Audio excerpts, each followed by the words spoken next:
of people, Sean Diddy Combs indictment. U.S. Attorney for the Southern District of New York press conference. Puff Daddy is done, dusted, finished, finito. And anybody and everybody who attended those freak-off parties, they are now shitting themselves because Diddy is going to sing. Diddy is going to be a snitch. Those stories that we all have seen told that Diddy had a hand in Tupac's death. Now is payback time, baby. Payback time. The evil you do live in you and with you. And one day,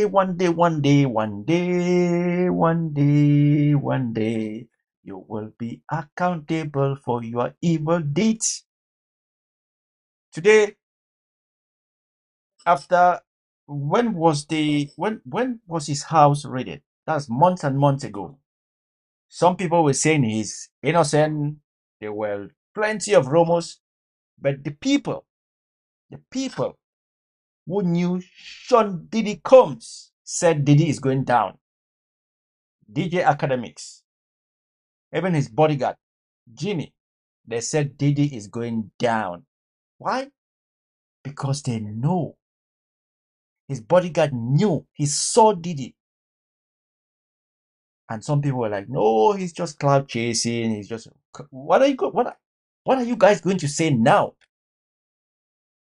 All I'm going to say is, if you have some evil deeds that you've done in the past, until the day you die, know that you will be accountable. If I have some too, one day I will be accountable for my evil deeds. Because, as we know, there is a God. God is fair and just. Sometimes it goes slow, but definitely it's going to happen. So Diddy is down, just like Jeffrey Epstein. His crimes are unbelievable. This man was evil. The things he did to women, to men, are on. Imagine you having a daughter and she went through those things. We saw how he kicked and dragged a woman on the floor. Imagine how many girls went through those things. And a lot of people might say, why did the girls not come forward? Diddy was big. Diddy was rich. Do you remember the song? Money, power, and fame. You remember that song? Money, power, fame. So you get money, you get the power, and you get the fame. Imagine a broke girl, a young girl from a single home, but beautiful, trying to go and report to the police that Diddy did this to her. The police will not even believe you because Diddy is all powerful. They gave Diddy the keys to New York City. So he had the key. Imagine when they give you a key to a city. But today, as I said, one day, the only person in this planet who has committed so many crimes but is still free is Mr. Donald Trump. They are eating the dogs, the cats, and the pets. That is the only person. But he's still alive and his day will come. His day will come. Imagine Donald Trump alone has been to court over 4,000 times, either as a defendant or a litigant. Is that the right word? I'm not a lawyer, I don't know. 4,000 times. He's gone bankrupt 6 times, but he became the president of the United States. Who can do that? Nobody except Donald Trump. And he might be the president again for the second time with all the crimes. We heard Donald Trump speaking how he molests women. So I can grab them by the PUSSY. They just let you do it because you're famous. Guess what? That's what Diddy said. Money, power, and fame. Donald Trump had all those things. Donald Trump said, because I'm a celebrity, people just allow me to do things to them. because they believe that when you have money, you have the power, and then you have the fame, you can do anything you want to do. But today, Diddy fell. Let's check this out. Good morning, everyone. My name is Damian Williams, and I'm the U.S. Attorney here in the Southern District of New York. Today, I'm announcing the unsealing of a 3-count indictment, charging Sean Combs with racketeering conspiracy, sex trafficking, interstate transportation for prostitution.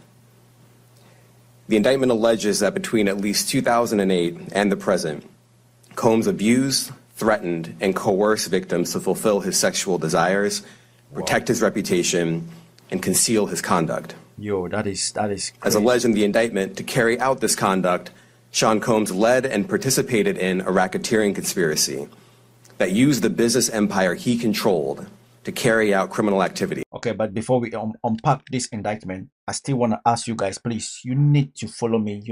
Is it follow me? You need to subscribe. I'm on 60,000 subscribers, but YouTube has not given me that monetization tick. You know I'm doing my video, right? See, I'm doing my video and these are the people. We just seen I've been making mistakes and errors. Anyway, yeah. So let's just watch this and forget about me. I'm not Diddy. No Diddy, no Diddy, no Diddy, no Diddy, no Diddy, no Diddy, no Diddy, no Diddy. Including sex trafficking, forced labor, kidnapping, arson, bribery, and the obstruction of justice. Let me say a little bit more about the charges. The indictment alleges that Combs abused and exploited women and other people for years, and in a variety of ways. As alleged, Combs used force, threats of force, and coercion to cause victims to engage in extended sexual performances with male commercial sex workers, some of whom he transported or caused to be transported over state lines. Wow. Combs allegedly planned and controlled the sex performances, which he called freak-offs. And he often... Anyway, guys, just follow this and we'll talk on the other side. Because there is so much to unpack. There are so many people now panicking, shooting themselves because they know that Diddy is not going to go down on his own. They know that Diddy is going to sing. Diddy is going to snitch on everybody. If you've ever been to this party, to the freak-off, be freaking out now because you are going down with Diddy. Yes, you're going down with Diddy. Again, don't forget to subscribe, like, comment. Let's get this rolling. If you've ever done any evil, know that till you die, evil is coming back to get you. Often electronically recorded them. The freak-offs sometimes lasted days at a time, involved multiple commercial sex workers, and often involved a variety of narcotics such as ketamine, ecstasy, and GHB, which Combs distributed to the victims to keep them obedient and compliant. As alleged, when Combs didn't get his way, he was violent, and he subjected victims to physical, emotional, and verbal abuse so that they would participate in the freak-offs, and that Combs hit, kicked, threw objects at, and dragged victims, at times by their hair. On one occasion in March of 2016, that conduct was captured on video and later reported in the media. Specifically, Combs kicked, dragged, and threw a vase at a victim in a Los Angeles hotel when the victim was attempting to flee. As alleged, these assaults often resulted in injuries to the victims, which took days or weeks to heal. In addition to the violence, the indictment alleges that Combs threatened and coerced victims to get them to participate in the freak-offs. He used the embarrassing and sensitive recordings he made of the freak-offs as collateral against the victims.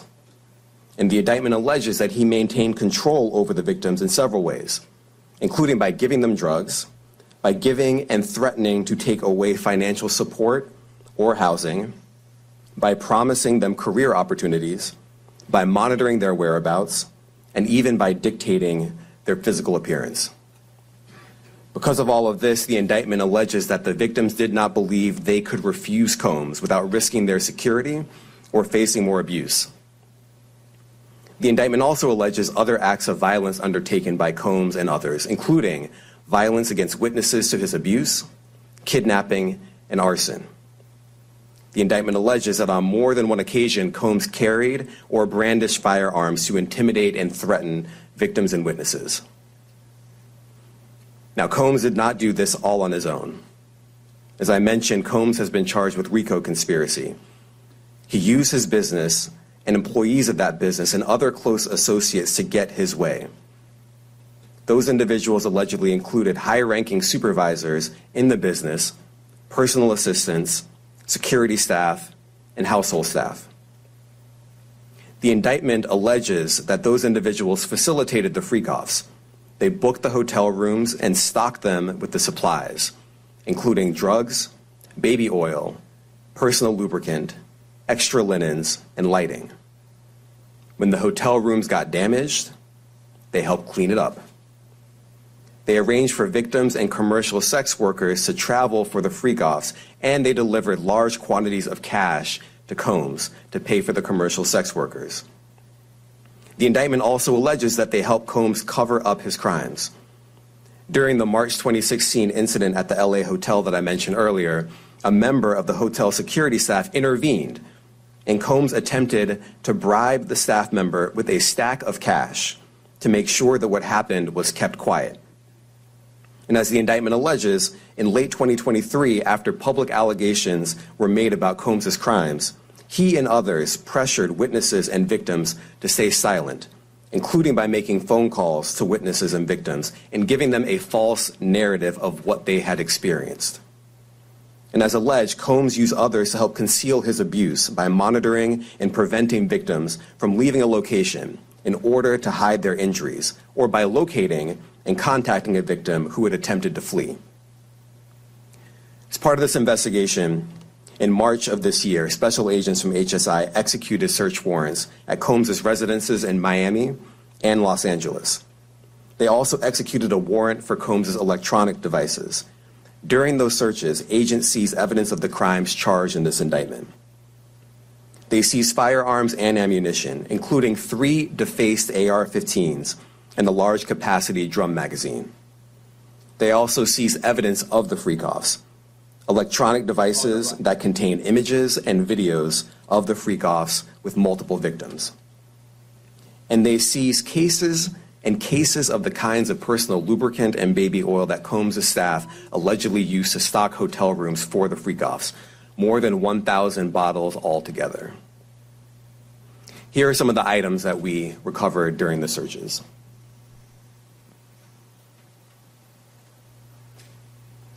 As you can see here, this is a drum magazine, large capacity, and it contains, I believe, 59 rounds. I mentioned as well we recovered 3 AR-15s. This is a close-up shot of one of the AR-15s, and you can see right here the serial number has been thoroughly defaced. Another picture of more ammunition and parts of 2 AR-15s right there. Now, I want to be clear about 2 things. First, this office is determined to investigate and prosecute anyone who engages in sex trafficking, no matter how powerful or wealthy or famous you may be. No one should doubt our commitment on that. A year ago, Sean Combs stood in Times Square and was handed a key to New York City. Today, he's been indicted and will face justice in the Southern District of New York. Second, we are not done. This investigation is ongoing, and I encourage anyone with information about this case to come forward and to do it quickly.